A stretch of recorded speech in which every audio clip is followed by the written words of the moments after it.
Hello guys, welcome back to the channel.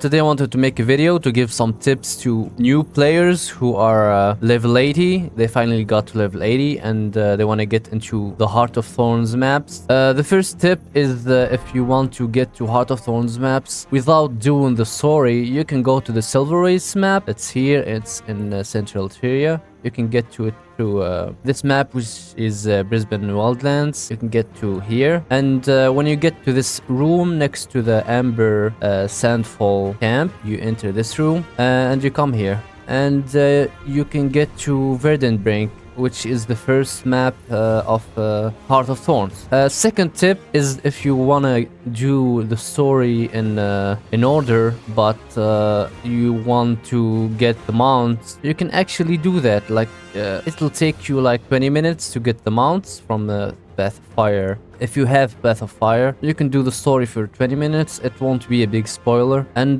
get your like your first and second mount, which is the Raptor and the Springer, and it's gonna help you a lot in the Heart of Thorns maps. Then you can come here and get your glider. Also, if you have End of Dragons expansion, you can get the mounts too there. There's an easier way. I think there's a heart you can get it from. My third tip is if you find your class hard in these new maps, like you find yourself dying a lot, get yourself a celestial gear, celestial set. This set is the mix of all the like stats in the game. The set is actually pretty good for elementalists and thieves, because they're squishy and they're easy to kill by mobs here in open world, especially in the expansions. But the celestial gear is really expensive. You can see here really expensive due to some items. Because of some items that are required to craft this gear, it's expensive. But what you can do is go to Walrus World, and you can go to any place in Walrus World.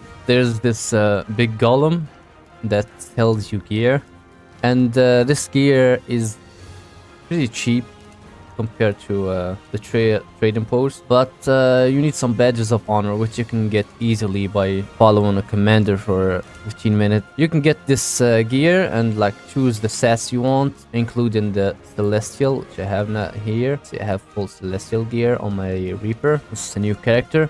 So yeah, if you really find it hard that you're dying a lot in open world, get yourself a celestial set until you learn the game, learn your class, and learn how to avoid death and avoid tough mob. But you can just keep going with Celestial, because it's really a good set, especially for Elementalist in open world. And later, when you wanna get into group content, you can get yourself a power or condition damage set. My third tip for you is to focus on getting as much XP as you can.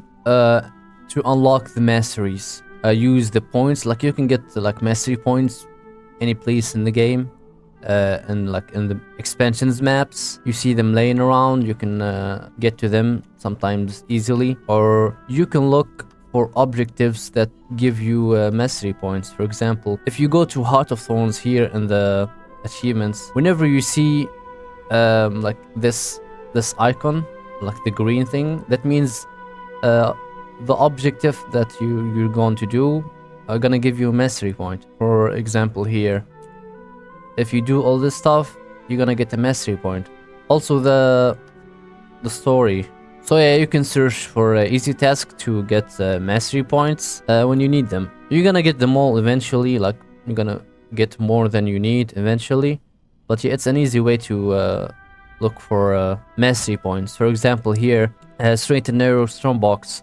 All you have to do here is like look for a box and open it in Auric Basin, and you're gonna get a mastery point. Masteries, they're really important. Here you can get advanced gliding, like you can infinitely glide without falling using your stamina bar. A really important mastery.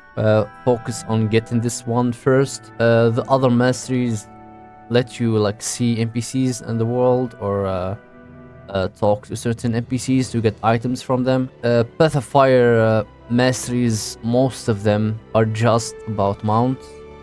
Springer, Scrimmer, Jackal, Roll Beetle, Crystal Champion. I think this one will will give your mounts skills. Actually, I don't have skills here in my mount, but on my main I have like a lot of skills. The skill that recharges my stamina bar for my mount faster.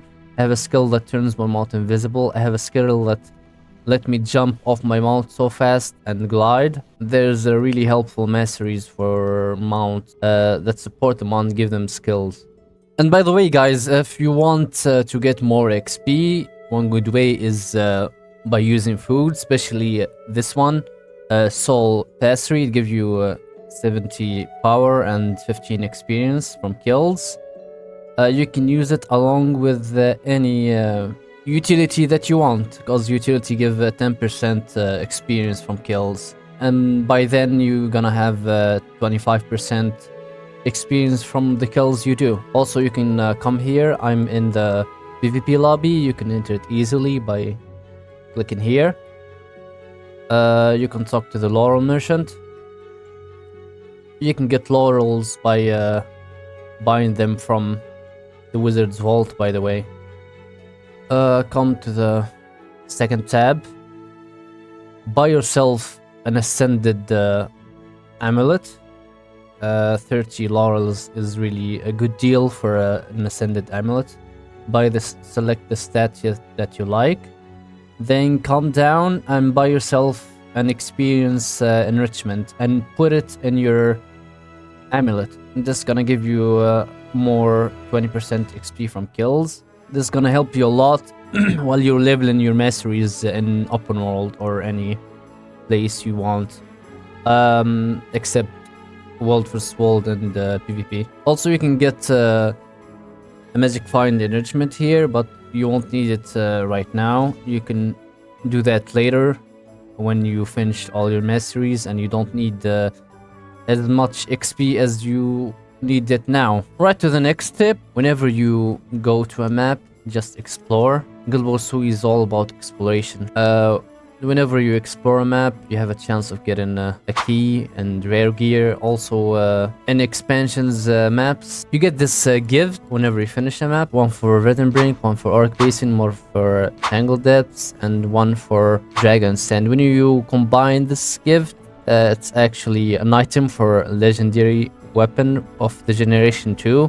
You might want to craft a Generation 2 weapon. I don't know about you, but it's always nice to have around. You can just put it in your bank and use it whenever you need.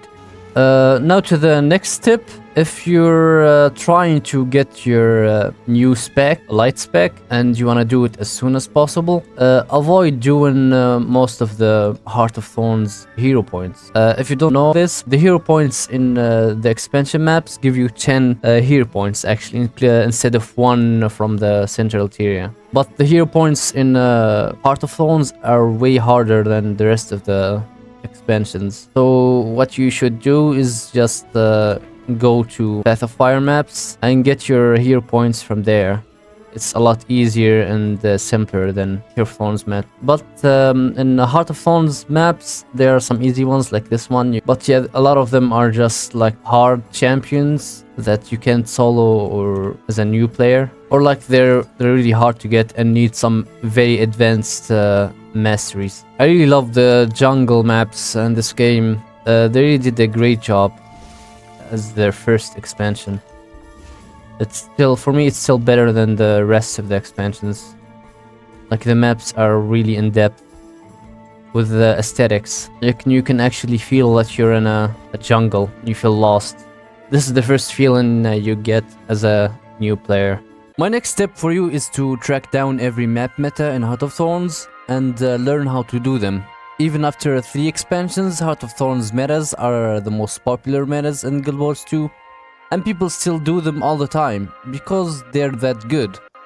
And it's really important for you to learn the mechanics and what to do as soon as you can. You can use Blishhod add-on to know which metas start and when. I have a video on how to use Blishhod if you want that. And just follow one of the commanders in the map and you'll be fine. So that's it, guys, for this video. If you have any more tips for new players, comment it below. Don't forget to like the video and subscribe to the channel if you're new. And I'll see you guys next time. Bye bye.